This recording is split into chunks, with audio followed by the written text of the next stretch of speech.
وكفى وسلام على عباده الذين اصطفى اللهم صل على سيدنا محمد وعلى آل سيدنا محمد وبارك وسلم. حسد پر بیان چل رہا تھا.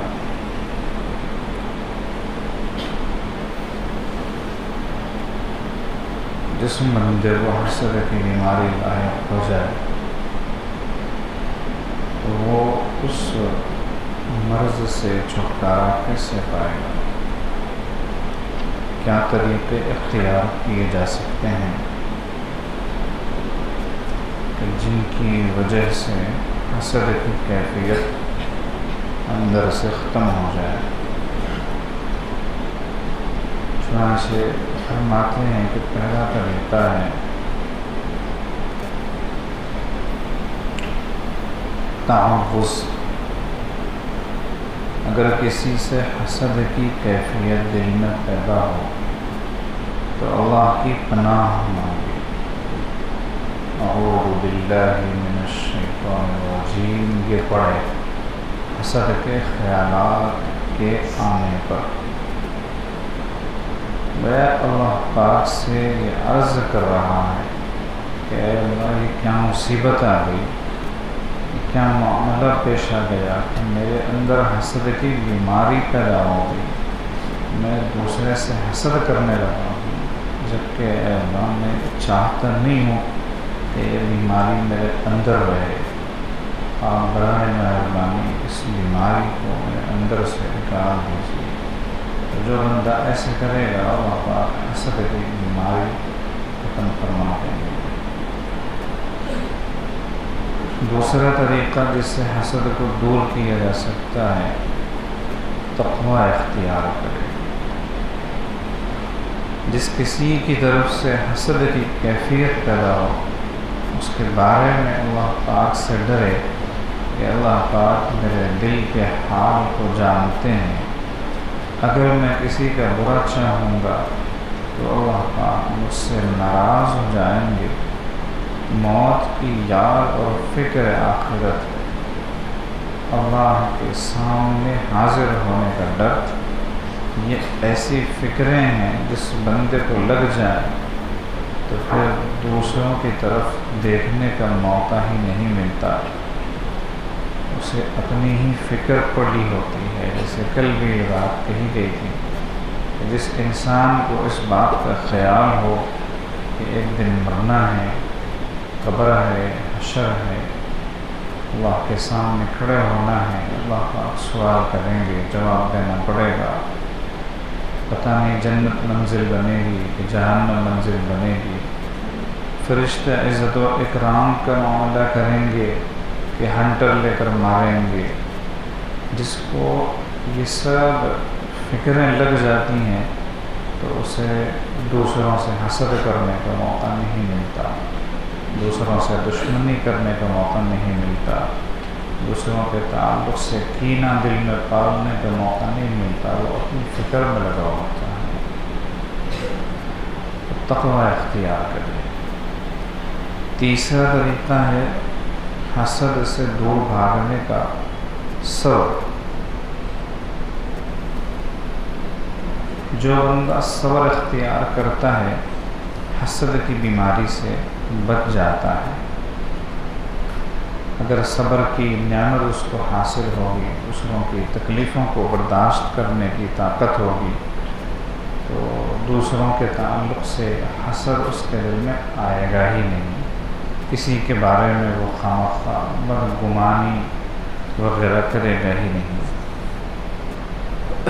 صبر کی کیفیت نہیں ہوتی ہے پھر برداشت نہیں کر پاتا اور حسد کر بیٹھتا ہے. اس اعتبار سے بھی صبر کام آ جاتا ہے کہ اگر حسد کا ارادہ بھی ہوا تو وہ حسد نہیں کرتا، خاموش رہتا ہے، برداشت کر لیتا ہے. تو اس اعتبار سے صابر بن جاتا اور حسد سے بچ جاتا ہے. چوتھا طریقہ انتہائی اہم طریقہ اور سب سے زیادہ عقل کو اپیل کرنے والا وہ یہ ہے کہ اللہ کے فیصلے پر راضی رہنا، کہ اللہ پاک نے میرے لیے جو لکھ دیا وہ میرا ہے، اس کے لیے جو لکھ دیا وہ اس کا ہے۔ جس بندے کے اندر یہ جذبات آ جائیں گے وہ کسی کے ساتھ بھی حسد نہیں کر سکتا، چاہ کر بھی حسد نہیں کر سکتا۔ تو اللہ پاک کی تقسیم پر راضی رہنا۔ پانچواں طریقہ ہے مراقبے کی پابندی کرنا۔ ہمارے مشائخ نے یہ فرمایا کہ یہ حسد کی بیماری لطیفہ خفی سے وابستہ ہے۔ جب ایک سالک لطیفہ خفی کا سبق کرتا ہے اور مراقبے کی کثرت کرتا ہے تو اس بیماری سے جان چھوڑ جاتی ہے۔ یہ ایک آسان طریقہ ہے اور بالکل چھپا ہوا خاموش طریقہ ہے حسد کی بیماری کو دور کرنے کا۔ چوتھا سبق ہے لطیفہ خفی، اس کو کرنے کی برکت سے حسد کی بیماری انسان کے اندر سے نکل جاتی ہے۔ حسد کا عملی علاج۔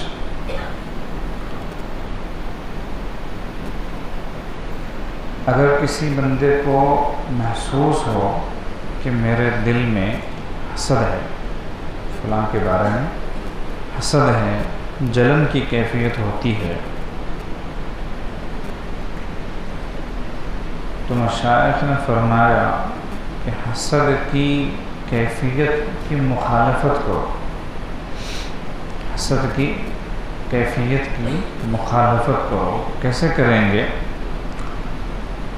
جیسے کسی انسان کو حسد ہو جاتا ہے، اس کا دل کرتا ہے کہ جس سے حسد ہوا ہے اس کی غیبت کرو، اس کی غیبت کرو، پیٹ پیچھے برائی بیان کرو۔ ایسے ہی جس سے حسد محسوس ہو رہا ہے اس کی چغلی کرو، اس کے ساتھ میں برا سلوک کرنے کا سوچو۔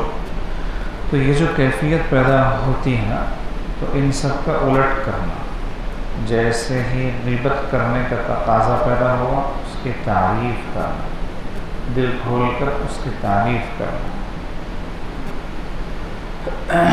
اس کے تعلق سے دل میں دشمنی رکھنے کا تقاضا پیدا ہوا، دوستی رکھنا۔ جیسے ہی یہ تقاضا پیدا ہوا کہ اس کے لیے بد دعا کرنا ہے تو اس کے لیے دعا کرنا۔ تو جو کام کرنے کو دل چاہ رہا اس کا الٹ کرو، اس کے ساتھ اکڑ دکھانے کو طبیعت کر رہی ہے، اس کو نیچا دکھانا، ذلیل سمجھنا اس کو طبیعت کر رہی ہے تو اس کے سامنے تواضع، اس کے سامنے اپنے کو ذلیل کر دو۔ دشمنی کرنے کو دل چاہتا ہے، دوستی کرو۔ ایسے ہی مشائخ نے ایک علاج یہ بتایا کہ جس سے حسد ہو اس کو ہدیہ دو، جس سے حسد ہو اس کو ہدیہ دو۔ اور اس میں حکمت یہ بتائی کہ حسد کی بیماری کا خاصہ جو ہے وہ یہ ہے کہ حاسد چاہتا ہے کہ سامنے والے کو جو نعمت ملی ہوئی ہے وہ اس سے چھن جائے، وہ نعمت اس سے واپس لے لی جائے۔ تو اس کا علاج ایسے کرو کہ خود مزید ہدیہ دو، لے کے جا کے اس کو نعمت دو۔ اب ہدیہ دینے کی برکت سے اس کے پاس جو نعمت ہے اس کے چھن جانے کا خیال ختم ہو جائے گا۔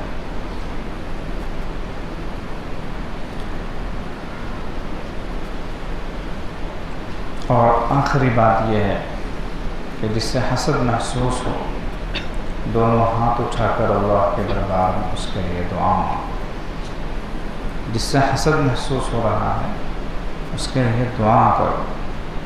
یہ ایسا نسخہ ہے، ہمارے حضرت ارشاد فرماتے ہیں کہ صرف 2 دن آپ دعا کریں گے تو محسوس کریں گے کہ حسد مکمل طور پر ختم ہو چکا۔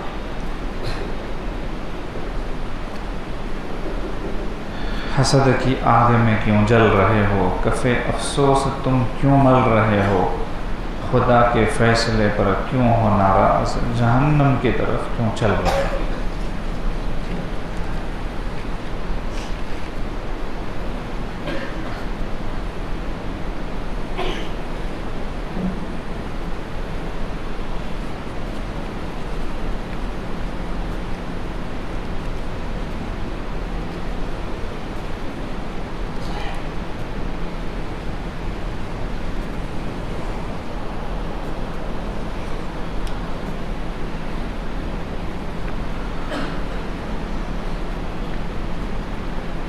چنانچہ عزم کرو، پختہ ارادہ کرو کہ تفصیل سے ہم نے حسد کے تعلق سے سنا ہے، اور موت آ سکتی ہے لیکن کسی کے تعلق سے حسد دل میں نہیں پیدا ہوگا، ورنہ اللہ کا قرب، اللہ پاک کی نظر رحمت ان سے محروم ہی رہے۔ ایک بھی روحانی بیماری جب تک ہمارے اندر اٹکی رہے گی، اللہ کے قرب کا راستہ شروع بھی نہیں ہوگا۔ طے ہونا تو آگے والی بات ہے، شروع بھی نہیں ہوگا۔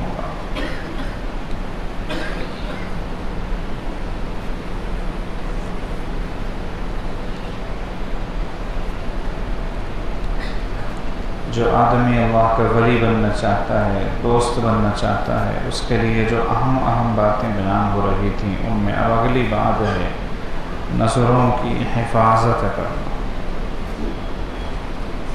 نگاہوں کی حفاظت۔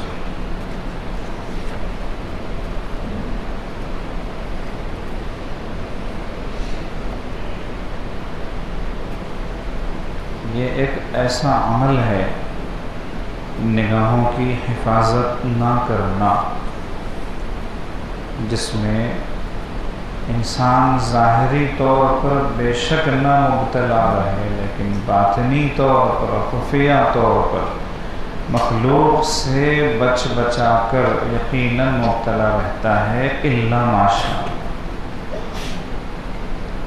اور اس زمانے میں جب سے موبائل وجود میں آیا ہے اور موبائل میں ہر طرح کی گندگی آنے لگی ہے، تو اچھے متقیوں کا تقوی ان کی نس اور ان کے بال سے رزق کر جسم سے نکل چکا ہے۔ چنانچہ بندہ جلوت میں متقی ہے اور خلوت میں کچھ اور ہے، دن میں کچھ اور ہے، رات میں کچھ اور ہے۔ تقویٰ کی حقیقت ہی یہ ہے کہ وہ دل میں ہوتا ہے، التقویٰ ہاں ہونا۔ نبی علیہ السلام نے فرمایا تقویٰ دل میں ہوتا ہے۔ دل اگر متقی ہوگا تو جسم صرف وہی کرے گا جو کرنے کا اسے حکم ہے یا اجازت ہے، اور ہر اس عمل سے روکے گا اور بچے گا جس سے بچنے کا اس کو حکم ہے۔ گویا دل کے اندر بھرا ہوا تقوی انسان کے جسم کی نگرانی کرے۔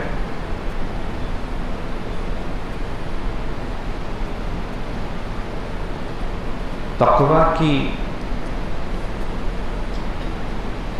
منزلوں پر اگر کوئی آدمی چاہتا ہے کہ قابض ہو جائے، قبضہ کر لے، تو اس کے لیے ضروری ہے، لازم ہے سب سے پہلے نمبر پر کہ وہ اپنے نگاہوں کی حفاظت کا اہتمام کرے۔ تصوف و سلوک کی دنیا میں نگاہوں کی حفاظت کی بہت ہی زیادہ اہمیت ہے۔ ہمارے حضرت جیلانی برکاتہ ارشاد فرماتے ہیں کہ جو مردوں سے نگاہوں کی حفاظت کا اہتمام کرے گا، وہ عورتوں سے نگاہوں کی حفاظت کا اہتمام کر پائے۔ مردوں سے نگاہوں کی حفاظت، کسی سے آنکھوں میں آنکھیں ڈال کر مسلسل بات کرنا، گھور کر دیکھنا، اور دیکھنے میں حیا کا لحاظ نہ کرنا، یہ خلاف تقویٰ بات ہے۔ چاہے مرد سے بات کرے، اور عورت عورت سے بات کرے. انسان کی نگاہ ہر وقت جھکی ہوئی ہونی چاہیے. جھکی ہوئی نگاہ اوپر اسی وقت اٹھے جب کوئی ضرورت ہو. جب کوئی ضرورت ہو تبھی اٹھے.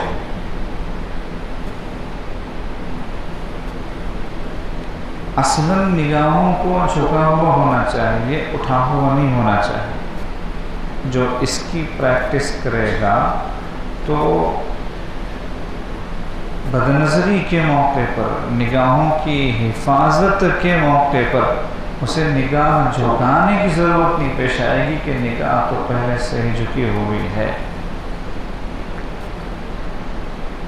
نگاہ تو پہلے سے ہی جھکی ہوئی ہے.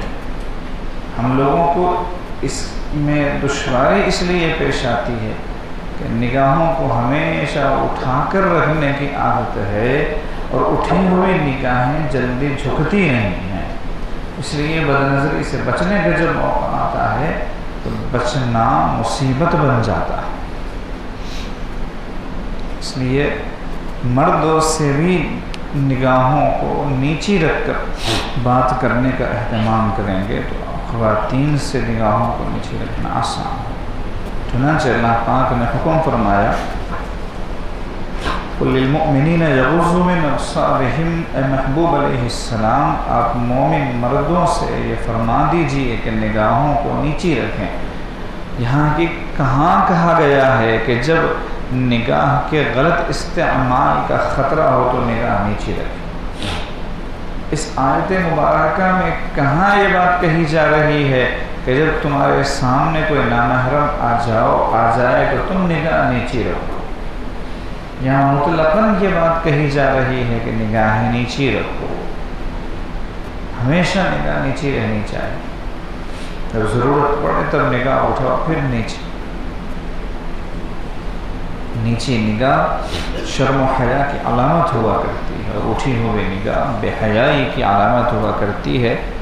عاجز نے اس سے پہلے بھی کہا تھا کہ پچھلے دور میں اتنی نزاکت تھی، ایسا حیا کا دور تھا کہ بچی کو منتخب کرنے کے لیے، دیکھنے کے لیے جب لڑکے کی طرف سے لڑکے کی متعلقہ خواتین جایا کرتی تھی تو اگر لڑکی نے آدھے منٹ کے لیے بھی نگاہ اٹھا کے دیکھ لیا تو وہ وہیں سے پلٹ جایا کرتی تھی یہ کہہ کر کہ بچی میں حیا نہیں ہے.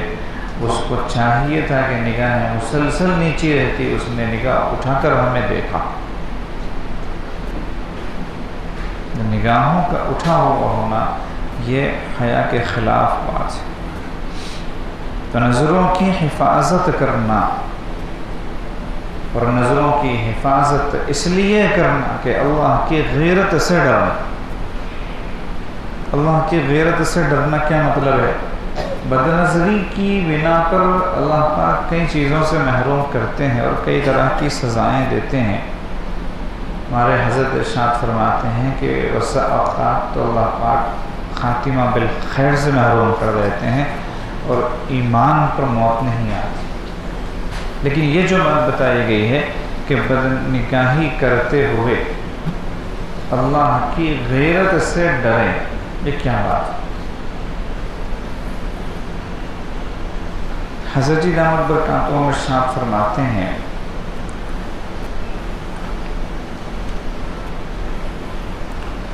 حضرت نے اپنے شیخ سے ایک دفعہ سنا بیان میں کہ ایک بندے کو اللہ پاک نے حفظ قرآن کی نعمت سے نوازا تھا.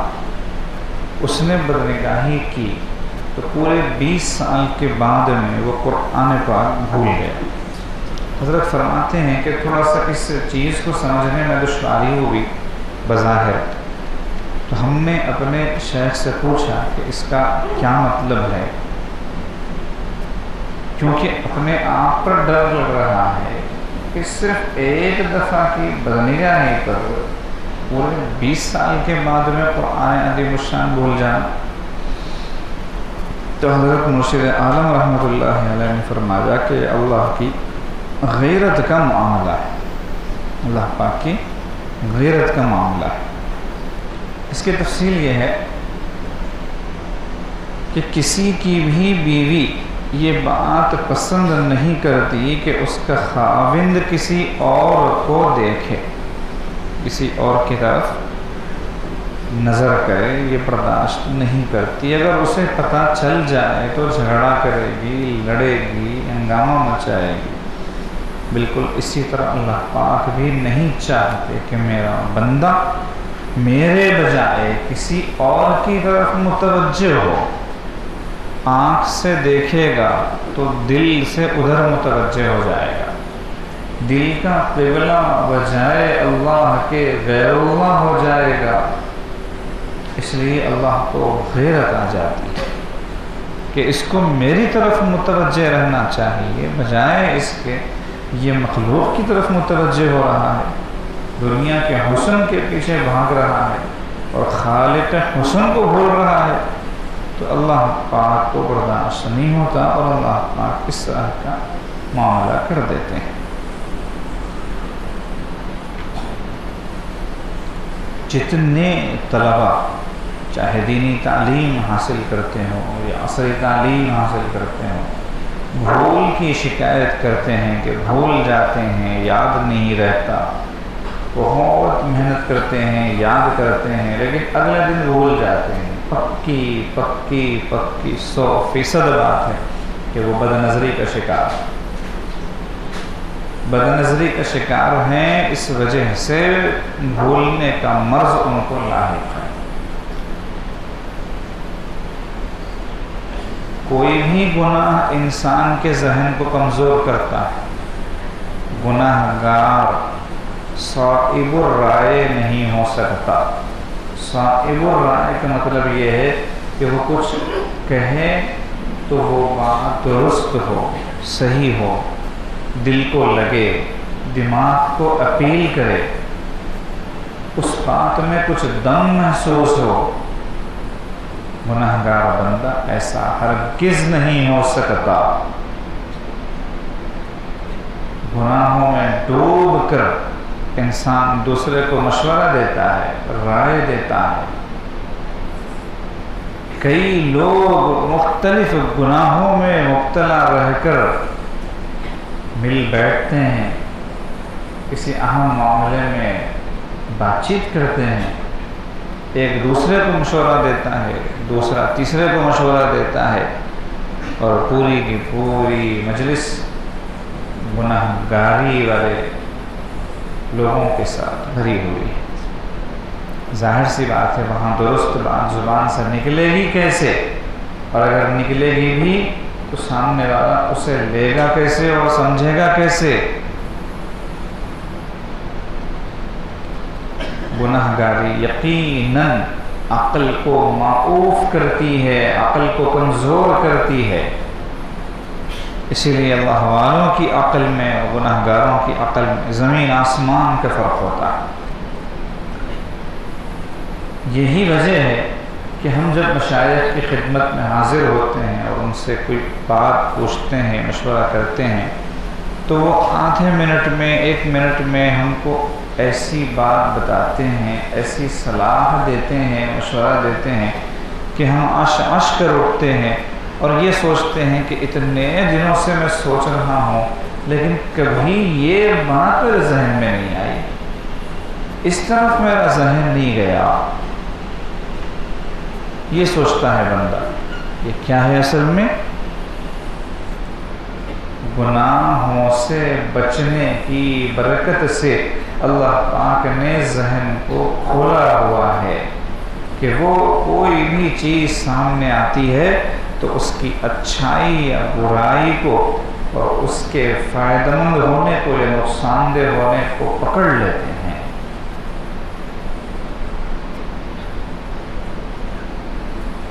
اور صحیح نتیجہ اخذ کر کے سامنے والے کو بتا دیتے ہیں۔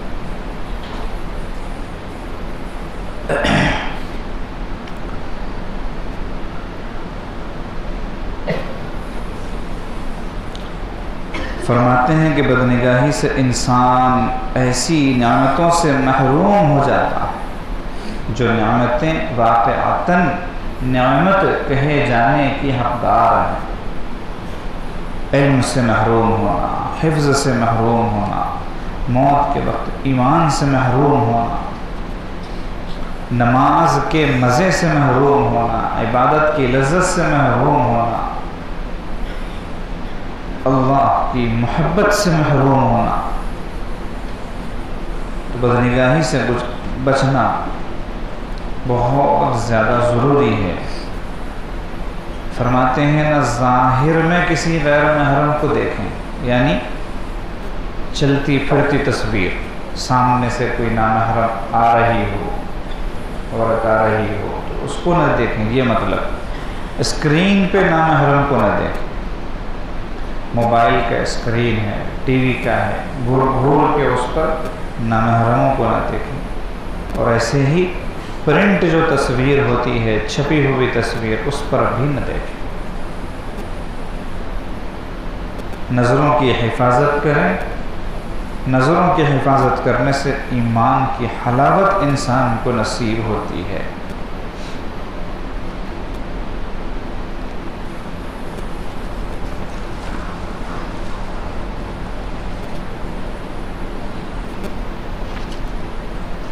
کتنے ایسے ہیں، وہ سالک بھی ہیں، صوفی بھی ہیں، علم والے بھی ہیں، فلاں بھی ہیں، فلاں بھی ہیں، فلاں بھی ہیں، لیکن موبائل کے گناہ سے بچنے کی توفیق نہیں ہو رہی۔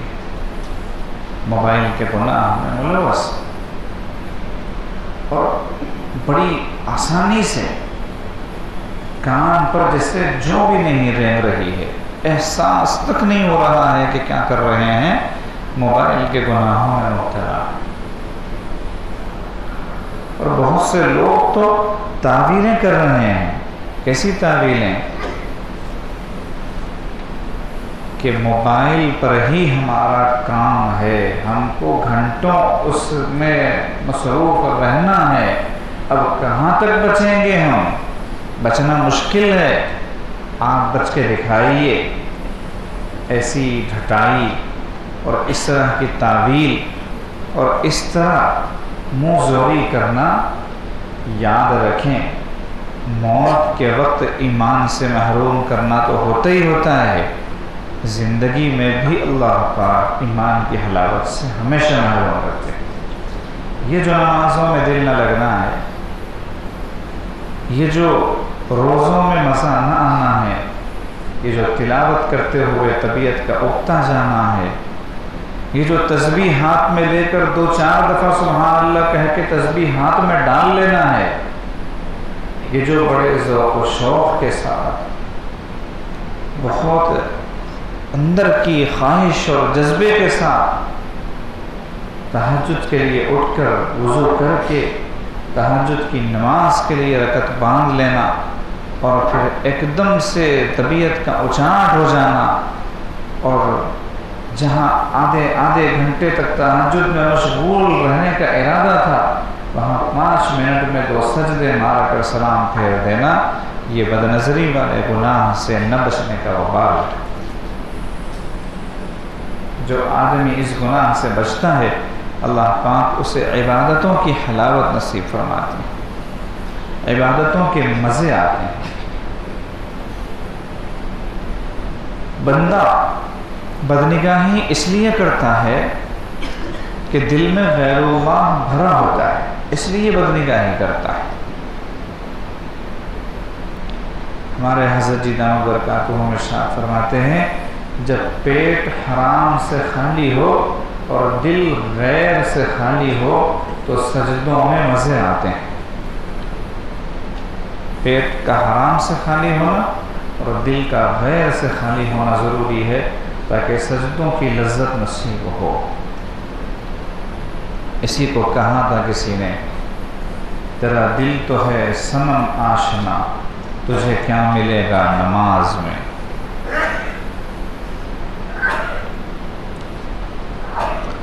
حدیث مبارکہ ہے، نبی علیہ السلام فرماتے ہیں، ان النظرۃ سہم من سہام ابلیس،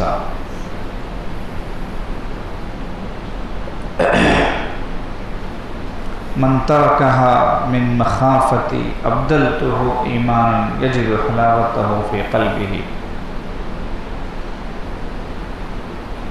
ایک اور جگہ نبی علیہ السلام نے فرمایا النظر سہم مسموم من سہام ابلیس، کہ نگاہ نظر ابلیس کے زہر میں بجھائے ہوئے تیروں میں سے ایک تیر ہے۔ پہلے تو تیر جو خود اپنی جگہ پر تیز ہوتی ہے، دھاری دار ہوتی ہے، ایک ہی تیر انسان کا کام تمام کرنے پر قادر ہے۔ مان لو اس تیر کو اگر زہر میں ڈبو کر رکھا جائے چند گھنٹے اور پھر اس تیر سے کسی کا شکار کیا جائے تو اس شکار کے مر جانے میں ایک پیسے کا شبہ ہے، کیونکہ پہلے تو تیر ہے اور اوپر سے زہر میں بجھا ہوا تیر ہے۔ تو یہ جو بدنگاہی ہے یہ ابلیس کی طرف سے زہر میں بجھایا ہوا تیر ہے۔ جو اس کا استعمال کرتا ہے وہ تیر پلٹ کر اس پر ہی وار کرتا ہے، اس اعتبار سے کہ اس کو ایمان کی حلاوت سے محروم کر دیتا ہے۔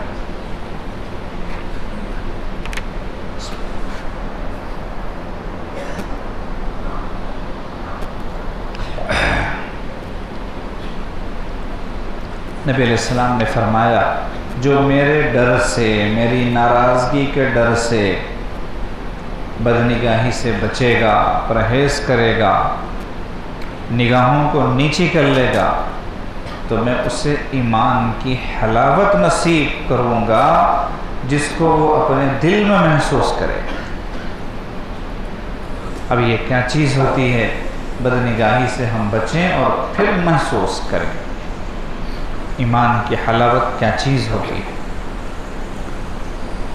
ایک اور حدیث مبارکہ میں نبی علیہ السلام نے ارشاد فرمایا جو بھی مسلمان پہلی دفعہ کسی عورت کو دیکھ کر اپنی نگاہوں کو جھکا لے گا، اللہ پاک اس کو ایسی عبادت کی توفیق دیں گے جس میں اس کو حلاوت محسوس ہوگی۔ جو لوگ بد نظری کرتے ہیں وہ ذکر، مراقبہ، نفل عبادتیں جو مرضی کر لیں ان کو مزہ نہیں آئے گا، فائدہ محسوس نہیں ہوگا۔ جیسے ابھی عاجز نے کہا بے چینی ہوگی، بے کلی ہوگی۔ حضرت حسن بصری رحمۃ اللہ علیہ فرماتے تھے کہ گناہوں کی وجہ سے انسان تہجد سے محروم کر دیا جاتا ہے، تو بدنگاہی سے بچنے کا اہتمام مرد کو بھی کرنا چاہیے، عورت کو بھی کرنا چاہیے۔ خواتین کو بھی یہ بات اچھی طرح سمجھ لینے چاہیے کہ نامحرم مردوں سے شرعی پردہ کرنا واجب ہے۔ حضرت فرماتے ہیں اس زمانے میں پردے کے متعلق کئی غلط فہمیاں پھیل چکی ہیں کہ یہ صرف صحابیات کے زمانے کا حکم تھا اور آج کے دور میں اس پر عمل ضروری نہیں ہے۔ عقل کے اندھوں کو یہ سمجھنا چاہیے کہ اس زمانے میں، اتنے پاکیزہ زمانے میں، صاف شفاف زمانے میں، باحیا زمانے میں اللہ سے قریب تھا ہر بندہ، اللہ کی محبت کی نعمت ہر کسی کو ملی ہوئی تھی۔ اس زمانے میں پردہ ضروری تھا، تو ایسے فتنوں کے دور میں جب کہ انسان جانور بنا ہوا ہے، بے حیائی کی چادر ہر ایک پر تنی ہوئی ہے، شہوتوں سے دل بھرے ہوئے ہیں، اپنی خواہشات کے لیے ادھر ادھر منہ مارے پھر رہے ہیں، حقیقی بہنوں کی عفتیں اور عصمتیں داؤ پر لگی ہوئی ہیں، ایسے میں کہہ رہے ہیں کہ پردہ ضروری نہیں ہے۔ تھوڑی دیر کے لیے غور کرنا چاہیے کہ اس زمانے میں تو پردہ اور بھی زیادہ ضروری ہے۔ حضرت ام سلمہ رضی اللہ تعالی عنہ سے روایت ہے کہ نبی علیہ السلام نے ازار کا ذکر فرمایا۔ ازار کا مطلب ہوتا ہے نیچے کی طرف پہنا جانے والا لباس، چاہے تہبند ہو، چاہے شلوار ہو، چاہے کچھ اور ہو. تو ام سلمہ رضی اللہ عنہا نے نبی علیہ السلام سے پوچھا، یا رسول اللہ، اس معاملے میں عورت کے لیے کیا حکم ہے؟ آپ نے مردوں کے لیے تو فرمایا کہ ٹخنوں سے اونچا رکھے، ٹخنوں سے اونچا ہو. عورتوں کے لیے کیا حکم ہے؟ تو نبی علیہ السلام نے فرمایا کہ مزید ایک بالشت عورت جو ہے کپڑا نیچے لٹکا لے. مرد جہاں تک پہنتے ہیں ٹخنوں سے اوپر، اس سے ایک بالشت اور نیچے لٹکا لے. حضرت ام سلمہ نے عرض کیا، یا رسول اللہ، اس صورت میں پیر نظر آئیں گے، پھر اس صورت میں پیر نظر آئیں گے. تو آپ نے فرمایا پھر اسے چاہیے کہ ایک ہاتھ کی مقدار تک چادر لٹکا لے تاکہ پیر بھی نظر نہ آئے. اس سے اندازہ کیا جا سکتا ہے کہ عورت کے لیے جب وہ گھر سے باہر نکلے پیر بھی چھپانے کا اتنا اہتمام ہے، تو چہرہ چھپانے کا کتنا اہتمام ہوگا. جو ساکس کی موزوں کی شکل اس زمانے میں ہے، اس زمانے میں نہیں تھی. تو اس زمانے میں لمبی چادر لٹکانے یا مردوں سے ایک بالشت نیچے لٹکانے، اس کا اہتمام کرنے کے بجائے یہ بھی ہو سکتا ہے کہ ساکس پہن لیا کرے. ساکس پہننے کی شکل میں اس کے پیروں کا حصہ بھی چھپ جائے گا. لباس تو ہونا ہی چاہیے ڈھیلا ڈھالا نیچے تک، لیکن مکمل طور پر پردے کے لیے ساکس پہن لینا چاہیے خواتین کو.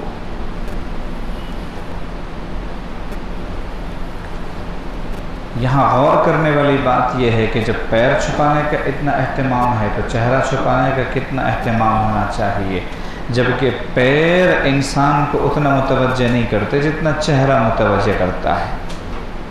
پورے جسم کے پردے کے تو لوگ قائل ہیں، لیکن چہرے کے پردے پر کلام کرتے ہیں.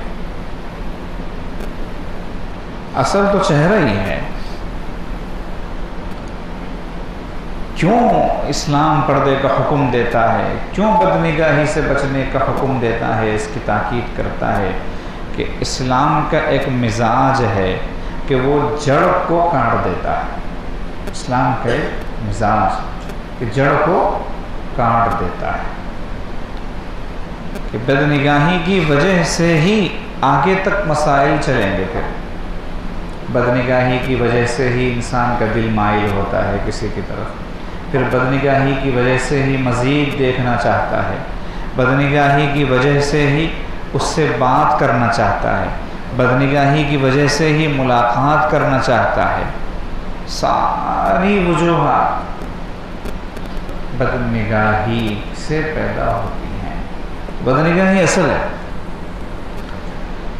ایسے ہی شریعت نے اصول بتایا، کل مسکر حرام، ہر وہ چیز جس سے نشہ پیدا ہوتا ہو حرام ہے، کیونکہ نشہ انسان کی عقل کو سلا دیتا ہے، اور جب انسان کی عقل سو جاتی ہے، نشے کی بنا پر انسان کی عقل سو جاتی ہے، تو اس صورت میں انسان کبھی کبھی اللہ کو بھی گالی بک دیتا ہے. تو شریعت نے کہا کہ تم عقل کی سلامتی اگر چاہتے ہو تو ہر وہ چیز جو تمہاری عقل کو سلا دے، نشہ پیدا کرے، اس سے بچو، اس سے بچو. کل مسکر حرام، ہر نشہ آور چیز حرام. تو ظاہر سی بات ہے کہ جب معمولی سا نشہ جس چیز سے پیدا ہوتا ہو اس سے بچنے کی شریعت نے تعلیم دی ہے، تو شراب بدرجہ کہ شراب تو انسان کی عقل کو نہ صرف سلاتی ہے بلکہ ختم کر دیتی ہے.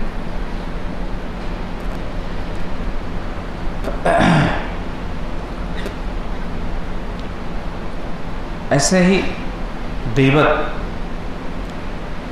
زنا سے زیادہ سخت فرمایا نبی علیہ السلام نے. اس کی برائی، اس کی قباحت و شناعت، اس کے نقصانات سب جانتے ہیں. تو غیبت سے بچنے، چغلی سے بچنے، گالی سے بچنے، جھوٹ سے بچنے، شریعت نے روٹ یعنی جڑ پر ضرب لگائی، اس کو درست کیا. چنانچہ نبی علیہ السلام نے فرمایا، املک علیک لسانک، تم اپنی زبان کو قابو میں کر لو، کنٹرول رکھو اپنی زبان پر. جب بولو گے ہی نہیں، سخت ضرورت پر تمہاری زبان کھلے گی تو پھر نہ تم غیبت کرو گے، نہ جھوٹ بولو گے، نہ چغلی کرو گے، نہ گالی بکو گے، کچھ نہیں کرو. املک علیک لسانک.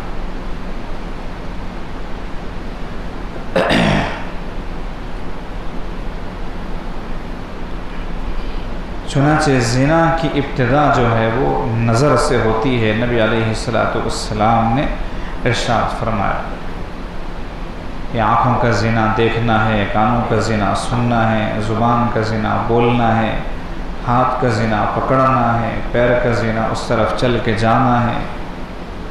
اب جب یہ ساری چیزیں ہوتی ہیں تو پھر دل اندر سے تمنا کرتا ہے، خواہش ظاہر کرتا ہے کہ مزید چاہیے، حل میں مزید، اور وہ حل میں مزید اسے گڑھ میں گرا دیتا ہے.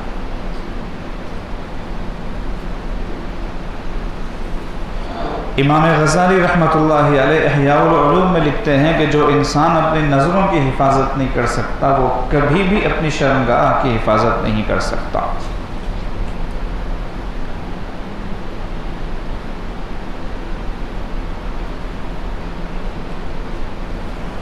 اسی لیے شیطان ہمیشہ تاک میں رہتا ہے کہ بندہ گناہ کرے اور میں اس کو تباہ و برباد کر دوں.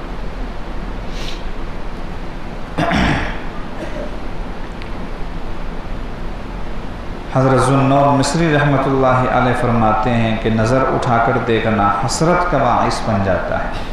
حسرت کا مطلب یہ ہے کہ انسان کو کسی چیز کے پانے کی خواہش ہوئی اور وہ چیز اس سے نہیں ملی تو اب جو ہتھیلیاں ملتا ہے نا، کف افسوس ملنا جس کو کہتے ہیں، آہیں بھرنے والی جو کیفیت ہوتی ہے، ہائے ہائے جو کرتا ہے نا، وہ حسرت ہے.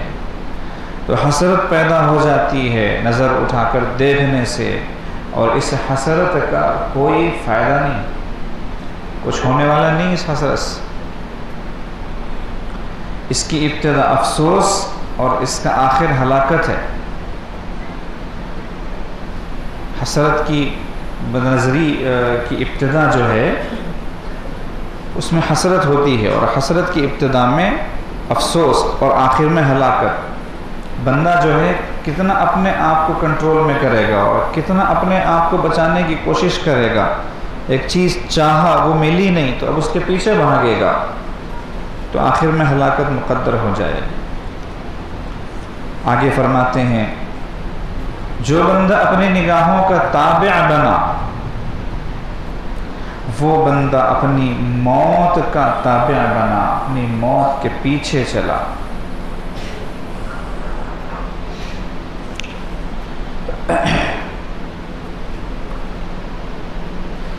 حضرت عبادہ ابن صامت رضی اللہ تعالیٰ عنہ ایک طویل حدیث میں نبی علیہ السلام سے نقل کرتے ہیں کہ آپ علیہ السلام نے ارشاد فرمایا کہ مجھے 6 چیزوں کی ضمانت دے دو، میں تمہیں جنت کی ضمانت دوں گا. ان میں ایک چیز ہے کہ اپنی شرمگاہوں کی حفاظت کرو، اور اس کا طریقہ کیا ہے کہ اپنے نگاہوں کو نیچے رکھو. غضوا ابصارکم، نگاہوں کو نیچے رکھو. ایک حدیث مبارکہ ہے کہ 3 لوگ ایسے ہیں کل قیامت کے دن جہنم کی آگ نہیں دیکھیں گے، ایسے خوش نصیب ہوں گے. ثلاثۃ لا ترى اعینہم النار یوم القیامہ، عین بکت من خشیت اللہ. پہلا شخص اللہ کی محبت میں اللہ کی عظمت کو ملحوظ رکھتے ہوئے اپنے آپ پر خطرہ محسوس کر کے پھر اللہ کے ڈر سے رویا. یہ ہم نے خشیت کی گویا تفصیل بیان کی آپ کے سامنے. اللہ کی محبت میں اللہ کی عظمت کو ملحوظ رکھتے ہوئے اپنے اوپر خطرہ محسوس کر کے اللہ کے ڈر سے رویا. عین بکت من خشیت اللہ. کل قیامت کے دن اللہ پاک ایسی آنکھ کو جہنم کی آگ نہیں دکھائیں گے. دوسرا کون ہے؟ وعین حرست فی سبیل اللہ. جو اللہ کے راستے میں نگرانی کرے جاگ کر، وہ آنکھ جاگ کر،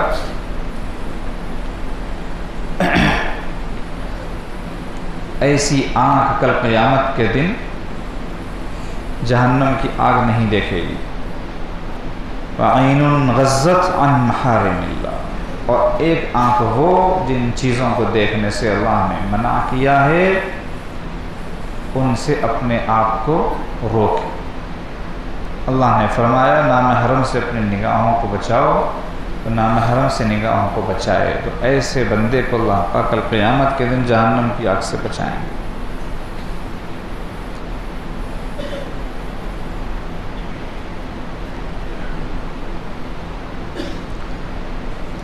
اس نقطے کے تحت ایک علمی نقطہ ہے کہ دراصل اس ہدایت سے کیا بتانا مقصود ہے۔ نظروں کی حفاظت کرنا، بتانا کیا مقصود ہے، کہاں لے جانا چاہتے ہیں آپ؟ تو علمی نقطہ ہے اپنی خواہشات پر قابو پانا۔ انسان کے اندر اللہ پاک نے خواہشات کا جو جذبہ رکھا ہے، جو مادہ رکھا ہے، اس پر قابو پانا، یہ مقصد ہے۔ وَأَمَّا مَنْ خَافَ مَقَامَ رَبِّهِ وَنَهَى النَّفْسَ عَنِ الْهَوَىٰ فَإِنَّ الْجَنَّةَ هِيَ الْمَأْوَىٰ۔ جو بندہ اپنے پروردگار کے سامنے کھڑے ہونے کا خیال کر کے ڈر گیا ایک دم اور خواہشات نفسانی سے باز آ گیا، تو اللہ پاک جنت کو اس کا ٹھکانہ بناتے ہیں۔ زندگی میں بہت سارے موقع پیش آتے ہیں، کبھی شہوت کا موقع آ گیا، کبھی غصے کا موقع آ گیا، کبھی بخل کا موقع آ گیا، کبھی حسد کا موقع آ گیا، کبھی کبر کا موقع آ گیا۔ تو ایسے تمام موقع پر سالکین کا فرض ہے کہ وہ اپنے آپ پر کنٹرول کریں، اپنے آپ پر بریک لگائیں۔ صرف بدنگاہی کرنا، خواہش پوری کرنا نہیں ہے، حسد کے جذبے کو روبہ عمل لانا، یہ بھی خواہش پوری کرنا ہے۔ غصے کے آنے پر جانور بن جانا، یہ بھی خواہش پوری کرنا ہے۔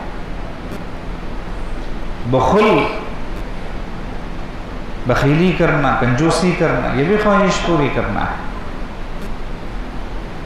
کسی کے سامنے بڑا بننے کی فکر میں بھولنا اور اس کو دیکھتے ہی کالر سیدھا کرنا کہ ارے اس کے سامنے بڑا بن کے دکھاؤں گا، یہ بھی خواہش پوری کرنا۔ یہ سب نفسانی خواہشات ہیں، ان سے بچنا ایک سالک کا فریضہ ہے۔ کیسے بچے گا؟ کنٹرول کرے اپنے آپ، وہ قوت پیدا کرے اپنے اندر، وہ طاقت پیدا کرے کہ ان ناجائز خواہشات سے اپنے کو بچا سکے۔ اور اس کا طریقہ کیا ہے؟ طریقہ صرف اور صرف ایک ہے، وہ ہے خوب ذکر کر، خوب ذکر کر، اور ذکر کے ساتھ صحبت کا اہتمام کرے۔ جنہوں نے محنت کر کے اس مقام کو حاصل کیا ہے کہ اپنے آپ کو کنٹرول کر سکتے ہیں، اپنے آپ کو بچا سکتے ہیں، خواہشات سے باز رہ سکتے ہیں، ان کی صحبت کا اہتمام کرنا۔ یہ فساق کا کام ہے کہ ذرا سی خواہشات پر اچھل پڑے، فاسقوں کا کام ہے، فاجروں کا کام ہے۔ یہ سالکین کا طریقہ نہیں۔ جہاں کچھ دیکھنے کو دل کیا، موبائل نکالا جیب سے، مصروف ہو گئے۔ یہ خواہشات کا بندہ۔ اچھا، آگے ایک چیز اور ہے، انسان کو اس غلط فہمی میں نہیں پڑنا چاہیے کہ میں ایک مرتبہ یہ گناہ کر کے چھوڑ دوں گا۔ یہاں لوگوں کو یہ بات ذہن میں رکھنی چاہیے کہ اکثر لوگ یہ سمجھتے بھی ہیں اور پوچھتے بھی ہیں کبھی، یعنی گویا ان کے ذہن کے اعتبار سے وہ صحیح سوچ رہے ہیں، صحیح سمجھ رہے ہیں، اور پوچھ رہے ہیں کہ ایسا کر سکتے ہیں کیا؟ اور وہ پوچھنا بھی اس لیے ہوتا ہے کہ حضرت اگر اسٹیمپ لگا دے تو آسانی ہو جائے گی، کہ حضرت گناہ جو ہے وہ ایک دم چھوڑنا بہت مشکل ہے، تو دھیرے دھیرے چھوڑ سکتے کیا؟ اور دلیل کیا پیش کرتے کہ اکابر نے سگریٹ ایک دم چھوڑنے سے منع کیا ہے کہ بیمار ہو جائے گا، سگریٹ پینے والا بندہ سگریٹ دھیرے دھیرے چھوڑ، دلیل۔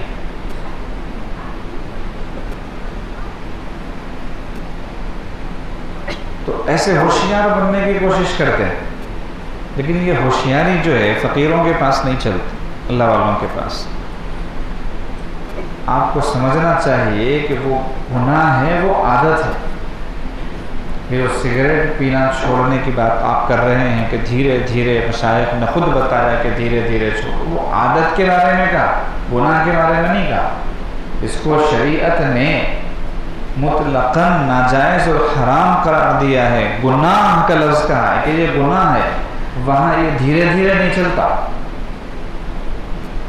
کہ میں اتنے دنوں سے کانٹیکٹ میں ہوں، لہٰذا اب اگلا پورا 1 مہینہ ملتا رہوں گا، اس کے بعد کا پورا مہینہ ملوں گا نہیں مگر فون پہ بات کروں گا، پھر اس کے بعد کا پورا مہینہ بات نہیں کروں گا لیکن چیٹ کروں گا، پھر اس کے بعد کا پورا مہینہ جو ہے چیٹ بھی نہیں کروں گا، صرف بیٹھ کے اس کو سوچوں گا، اس کے بعد میں پھر دیکھوں گا۔ اس کی اجازت نہیں ہو سکتی، وہ گناہ ہے۔ وہ اس کے بارے میں اللہ نے فرمایا وَذَرُوا ظَاهِرَ الْإِثْمِ وَبَاطِنَهُ، گناہ کو ایک دم چھوڑو، پورا چھوڑو۔ یہ وَذَرُوا کا جو لفظ ہے نا، اس میں 2 معنی پوشیدہ، ایک دم چھوڑو، پورا چھوڑو۔ یہ نہیں ہو سکتا کہ جو ہے کل چھوڑیں، یہ نہیں ہو سکتا کہ آج 10% چھوڑیں گے، کل 10% چھوڑیں گے، نہیں، ایک دم چھوڑنا پڑے گا۔ عادت کی بات الگ ہے، عادت ہو گئی سگریٹ کی، عادت ہو گئی فلاں کی، عادت ہو گئی فلاں کی۔ عادت کی جو چیزیں ہیں ان کا حکم الگ ہے، گناہ کا الگ ہے۔ ورنہ جنت کیسے ملے گی، ورنہ اللہ کا قرب کیسے ملے گا؟ اکثر یہ عاجز کہتا ہے کہ اگر آپ کو یوں محسوس ہو کہ یہ گناہ اگر میں چھوڑوں گا تو مر جاؤں گا، تو مر جانے کو ترجیح دیجیے، کوئی بات نہیں۔ گناہ چھوڑتے ہی دنیا میں جب سے آدم علیہ السلام سے لے کر آج تک دنیا قائم ہو کے چل رہی ہے، کوئی بھی آدمی گناہ چھوڑتے ہی نہیں مرا۔ یہ شیطان کا حربہ ہوتا ہے، کہتا ہے کہ تم مر جاؤ گے، ہارٹ فیل ہو جائے، تو کوئی بات نہیں۔ گناہ چھوڑنے کی وجہ سے مرنے پر تو شہادت کا درجہ نصیب ہوتا ہے، اور کیا چاہیے؟ انسان کو غلط فہمی میں نہیں پڑنا چاہیے کہ میں ایک مرتبہ یہ گناہ کر کے چھوڑ دوں گا۔ خواہش کا معاملہ یہ ہے کہ جب ایک مرتبہ وہ دل میں پیدا ہوتی ہے، ابھرتی ہے نا، تو اس کو بندہ جب پورا کر لیتا ہے تو وہ ختم نہیں ہوتی۔ انسان سمجھتا ہے کہ خواہش پر میں عمل کر لوں گا تو خواہش ختم ہو جائے گی، پھر سچی پکی توبہ کر لوں گا، یہ دھوکہ ہے۔ خواہش کبھی ختم نہیں ہوتی، سرد پڑ جاتی ہے۔ کیا پڑ جاتی ہے؟ سرد۔ جیسے آپ نے دیکھا ہوگا کوئلہ جلایا جاتا ہے تو اس میں آگ ہوتی ہے، لیکن اس آگ کو اگر استعمال نہ کیا جائے، چھوڑ دیا جائے تو وہ سرد پڑ جاتی ہے۔ لیکن آپ نے دیکھا ہوگا کہ ہر کچھ وقت کے بعد، کچھ لمحوں کے بعد ایک معمولی سی چنگاری نکلتی ہوئی نظر آتی ہے ان کوئلوں سے۔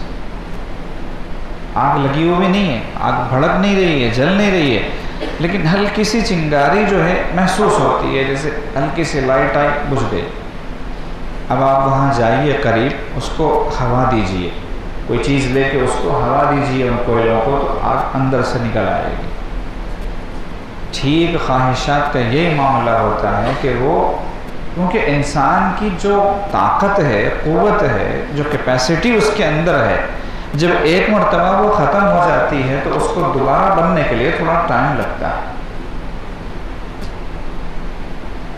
تو ایک مرتبہ خواہش پر عمل کر لیا، ایک مرتبہ خواہش پر عمل کر لیا، تو اب دوبارہ خواہش پر عمل کرنے کے لیے اس کو تھوڑا سا بریک چاہیے۔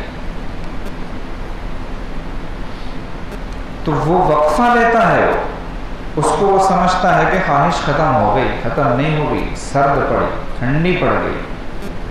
پھر تھوڑی دیر بعد پھر خود ہی اسٹارٹ ہو جائے گی. تو خواہش کے بارے میں یہ سمجھنا کہ ختم ہو جاتی ہے دھوکہ، وہ دوبارہ اور مضبوط ہو کر طاقتور ہو کر نکلتی ہے. تو بد نظری کا دل چاہے اور انسان یہ سوچ کر نامحرم کو دیکھ لے کہ آج ایسا موقع ہے دوبارہ نہیں کروں گا، یہ بہت بڑا دھوکہ ہے. راہ سلوک میں تمام غیر شرعی خواہشات کو روکنا پڑتا ہے، تبھی جا کے کام بنتا ہے، تبھی جا کے بات بنتی.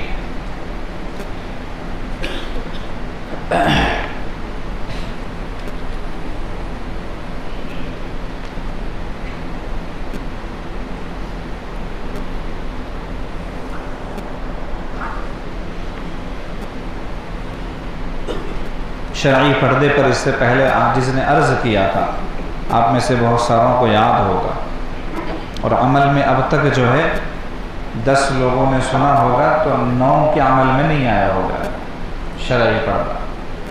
کیونکہ شرعی پردہ کس کو کہتے ہیں یہ جاننے والے ہی نہیں جانتے، یعنی جن کو دنیا جاننے والا سمجھتی ہے وہ ناواقف ہیں شرعی پردے سے. یہ مفہوم ہی ذہنوں میں ہے ہی نہیں، کبھی خیال ہی نہیں جاتا اس طرف کہ جو نامحرم رشتہ دار ہیں ان سے پردہ کرنا ہے، اس طرف خیال ہی نہیں جاتا. جیسے حقیقی بہن کے بارے میں لوگ سمجھتے ہیں کہ بہن ہے پردہ نہیں ہے، تو اب جتنی بہنیں ہیں چاہے دادیالی رشتے کے اعتبار سے یا نانیالی رشتے کے اعتبار سے، وہ سب بہنیں ہی ہیں، ان سے کوئی فرق ہی پڑنے والا نہیں. کسی کو نقلی دلیل سمجھ میں نہ آئے، کسی کو شریعت کا مسئلہ سمجھ میں نہ آئے، اور وہ حجت پہ حجت کرے آپ سے کہ بہن سے کیسا پردہ، بہن سے کیسا پردہ، تو اس کو یہ پوچھیے کہ پھر بہن سے شادی کیسی، بہن سے شادی کیسی؟ کیونکہ رشتے کی بہنوں سے نکاح جائز ہے، جن سے نکاح جائز ہے ان سے پردہ ہے، یہ اصول ہے شریعت کا. اور جن سے نکاح ہمیشہ کے لیے حرام ہے ان سے پردہ نہیں ہے، اور ان کی تعداد جو ہے مٹھی بھر بھی نہیں جن سے پردہ نہیں. بقیہ ایک لامتناہی تعداد ایسی ہے، نہ ختم ہونے والی گنتی، جن سے پردہ فرض ہے، جن سے پردہ فرض ہے.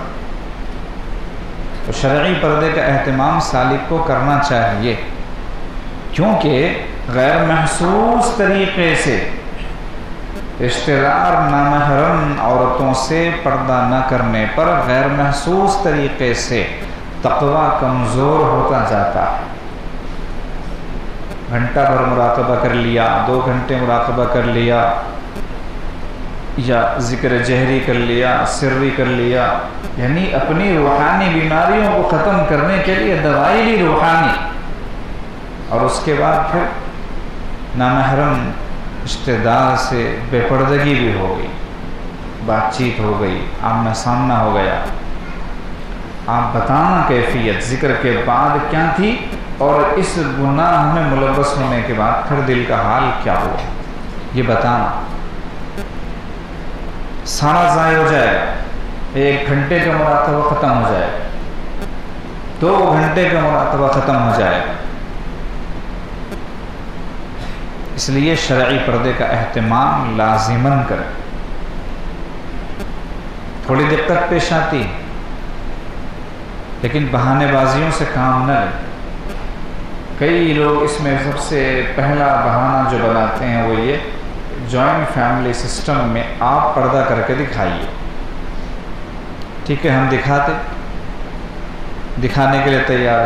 اگر آپ کو چیلنج ہی کرنا ہے کہ جوائنٹ فیملی سسٹم میں پردہ کر کے دکھائیے، تو دکھاتے ہیں. آپ پریکٹیکلی دکھا سکتے ہیں کہ جوائنٹ فیملی سسٹم میں بھی پردہ کیسے ہوتا ہے.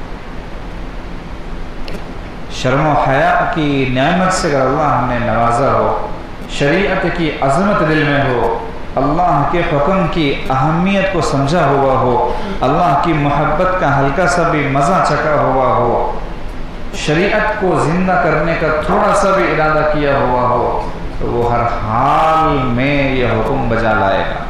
یہ سارے ناٹک وہی کرتا ہے جس کو شریعت سے کوئی تعلق ہی نہیں ہوتا، تو بہانے بناتا ہے، وہ جوائنٹ فیملی سسٹم ہے، وہ گھر چھوٹا ہے، وہ فلاں ہے، وہ یہ ہے، وہ سب بیکار کی فضول کی بات ہے۔ انسان چاہے تو پردہ کر سکتا ہے، پردہ نہیں کرنا چاہتا ہے اس لیے یہ سب باتیں کرتا ہے۔ ایک بزرگ تھے، وہ فرمایا کرتے تھے کہ اپنی بیوی کو پردہ کرنے کے لیے مجبور نہیں کرتا، اسے ہدایت نہیں کرتا کہ تم پردہ کرو، پردہ نہیں کرواتا کیونکہ اندر میں چور ہوتا ہے، اندر میں چور ہوتا ہے کہ میری بیوی کو پردہ نہیں کراؤں گا، مجھے 100-200 عورتیں دیکھنے کو مل جائیں گی۔ اگر میں اپنی بیوی کو پردہ کراؤں گا تو دوسروں کی بیویوں کو کیسے دیکھ سکوں گا؟ یہ چور ہوتا ہے اندر، جس کی وجہ سے وہ پردہ اپنی بیوی کو نہیں کرواتا، یعنی اپنے دل کی ناجائز اور حرام خواہش کو پورا کرنے کے لیے اپنی بیوی کو بے حیا بنانا پسند کرتا ہے، بے غیرت انسان۔ بے حیائی کی انتہائی شرمناک صورتحال ہے کہ انسان اپنی بیوی کو پردہ اس لیے نہ کرائے کہ خود بے پردہ ہے۔ پردے میں جو مزہ ہے وہ کسی اور چیز میں نہیں۔ پردے کو لوگوں نے قید سمجھا، ترجمہ غلط کیا، ترجمہ غلط کیا۔ پردے کا ترجمہ قید کہاں لکھا ہوا ہے؟ حجاب کا ترجمہ قید کس نے کر دیا؟ اگر ہم کہیں تھوڑی دیر کے لیے آپ کو سمجھانے کے لیے کہ یہ حجاب اور پردے کا مطلب ہے پرائیویسی، تو آپ ایک دم سے سینہ چوڑا کریں گے، ہاں پرائیویسی تو چاہیے، ہم اسپیشل ہیں، ہمیں پرائیویسی چاہیے۔ ہم پبلک ٹوائلٹ استعمال نہیں کر سکتے اس لیے کہ ہم VIP ہیں، آپ ہمیں پرائیویسی دیں۔ انسان دنیا کے معاملات میں تو پرائیویسی چاہتا ہے، اور دین اور شریعت جب کہتے ہیں کہ ہم تمہیں پرائیویسی دے رہے ہیں کہ تم اندر رہو، کوئی دوسرا نہیں آئے گا۔ ایک عقل کو اپیل کرنے والی ایک بات حدیث کہتا ہے، تھوڑی دیر کے لیے لگے گا کہ زیادہ ہی نیچے جا کے آپ مثال دے رہے ہیں۔ ایک پبلک پراپرٹی ہوتی ہے، جیسے پبلک گارڈنز ہوتے ہیں، حکومت کی طرف سے بنے ہوتے ہیں، وہاں سب کو آنے کی اجازت ہوتی ہے، کوئی بھی جا سکتا ہے، چہل قدمی کر سکتا ہے، بچوں کے لیے کھیلنے کا بھی انتظام ہوتا ہے، وہاں سب جا سکتے ہیں، سب کو یکساں حق حاصل ہے حکومت کی طرف سے۔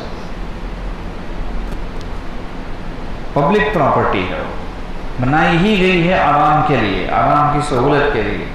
اب وہاں جا کے اگر کوئی کہے کہ مجھے یہاں پرائیویسی چاہیے تو غلط بات ہے۔ لوگ کہیں گے یہاں پرائیویسی کیسے ملے گی آپ؟ پبلک پراپرٹی کا ٹوائلٹ بھی پبلک ٹوائلٹ ہوتا ہے،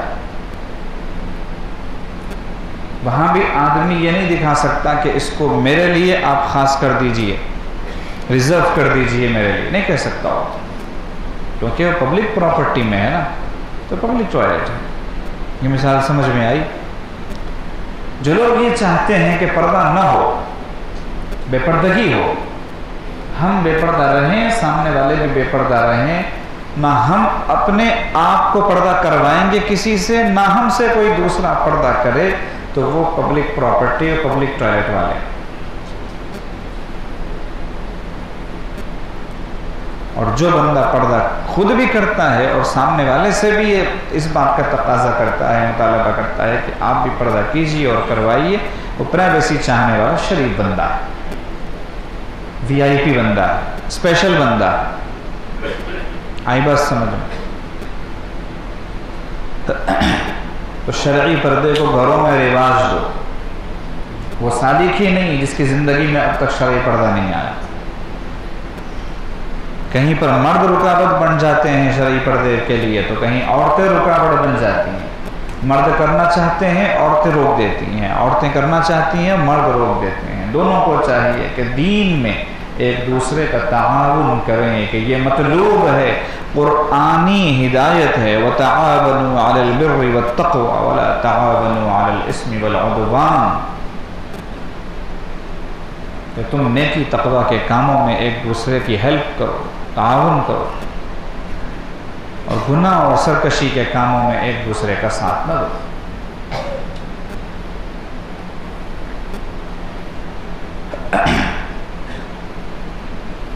شروع میں دقت پیش آئے گی، لیکن اس دقت کو برداشت کرنا، یہی تو صبر ہے۔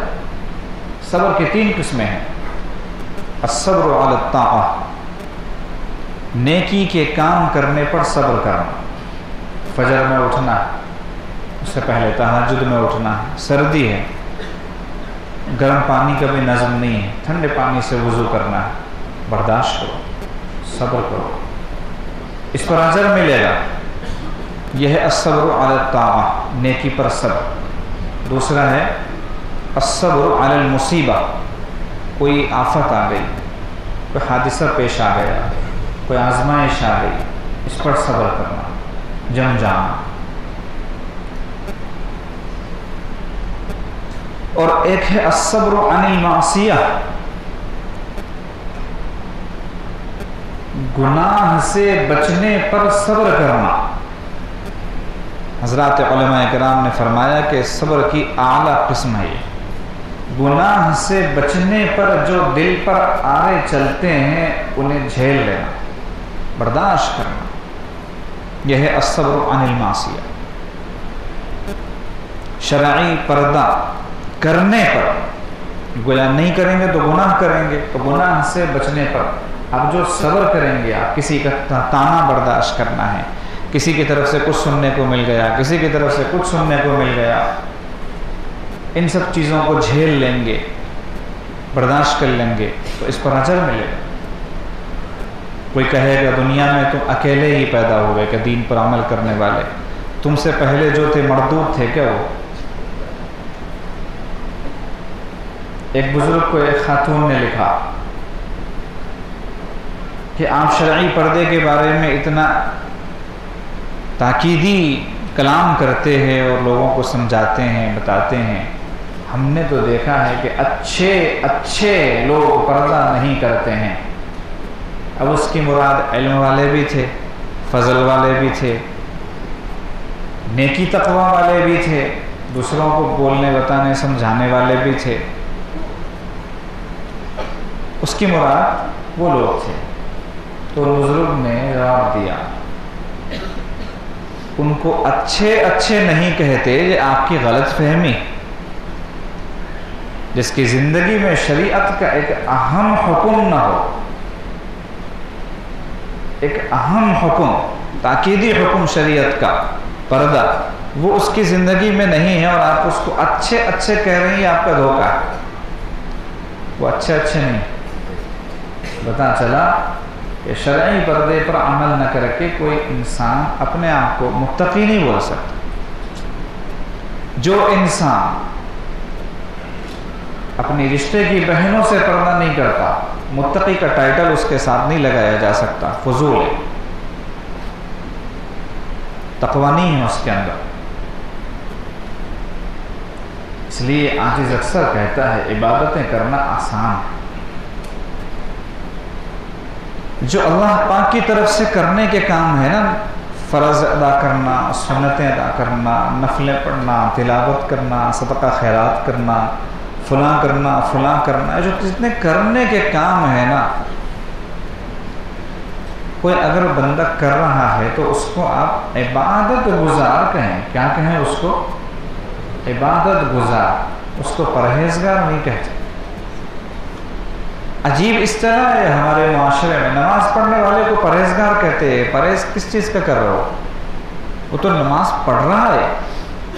ایک آدمی کھانا کھا رہا ہے اور اس کو آپ بولیں گے کھانے سے پرہیز کر رہا، وہ تو کھا رہا ہے، آنکھوں سے نظر آ رہا ہے۔ عبادت گزار ہونا الگ چیز ہے، پرہیزگار ہونا الگ چیز ہے۔ پرہیزگار اس کو کہیں گے جو کسی چیز سے بچ رہا ہو۔ شکر سے پرہیز کر رہا ہے، بچ رہا ہے، اس کو بولیے آپ پرہیزگار۔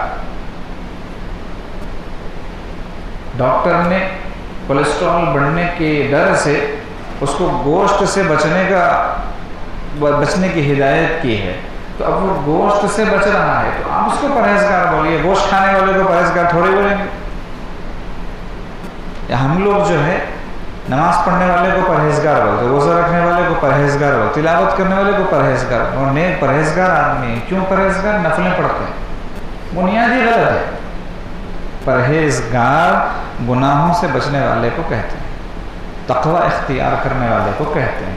متقی کا انتہائی عام فہم ترجمہ وہ ہے پرہیزگار۔ تو تقوی یعنی بچنا وہ پرہیزگاری، کرنا وہ عبادت گزاری۔ تو اگر کوئی آدمی شرعی پردہ نہیں کرتا ہے، ساتھ میں بڑا عبادت گزار ہے، پرہیزگار نہیں ہوگا۔ جب تک شرعی پردہ اس کی زندگی میں نہیں آئے گا اس کو پرہیزگار نہیں کہہ سکتے۔ بھئی شریعت جب کوئی بات بتاتی ہے، کوئی چیز سمجھاتی ہے، تو ہم یہ اشکال کیسے کر سکتے ہیں؟ شریعت کو پوچھ کیسے سکتے ہیں؟ قاضی نے کوئی فیصلہ سنایا، جج نے کوئی فیصلہ سنا، جج کو پوچھ کیسے سکتے ہیں کہ یہ فیصلہ کیسا ہے تمہارا؟ تو جیسے جج کے فیصلے پر اعتراض کی گنجائش نہیں، قاضی کے سامنے سوالیہ نشان کھڑے کرنے کی کوئی اجازت نہیں، ایسے ہی شریعت کے سامنے بھی سینہ تان کے نہیں کھڑے ہو سکتے کہ ممانی سے پردہ کیسا، تائی سے پردہ کیسا، چچی سے پردہ کیسا، وہ فلاں سے پردہ کیسا، شریعت کو پوچھ نہیں سکتے۔ شریعت اس کا جواب بھی یہ نہیں دے گی کہ ایسا ہے ویسا ہے، اس لیے ہے اس لیے ہے۔ شریعت کہتی ہے کہ بس ایسا، یعنی دیکھنا بھی نہیں، بات بھی نہیں کرنا، ملنا بھی نہیں، تنہائی میں اکٹھے نہیں ہونا، جتنی چیزیں ایک اجنبی نامحرم کے ساتھ ہے وہ سب ان کے ساتھ ہیں، کرتے تو کرو، نہیں کرتے گھر کو جاؤ، ہمیں کیا کرنا۔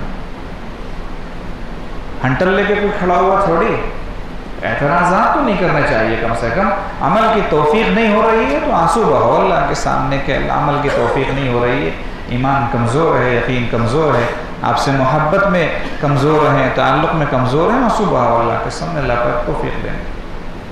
دیکھو شریعت کو زندہ کرنا، سنت کی اتباع کرنا، ان سے زیادہ دنیا میں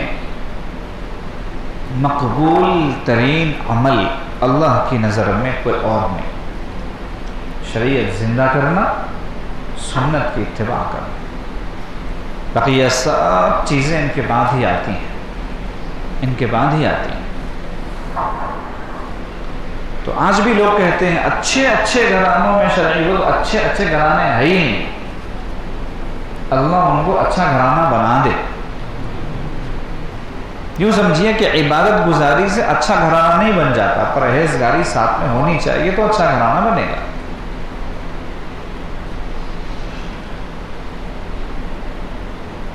اللہ پاک ہم سب کو توفیق عمل نصیب فرمائے۔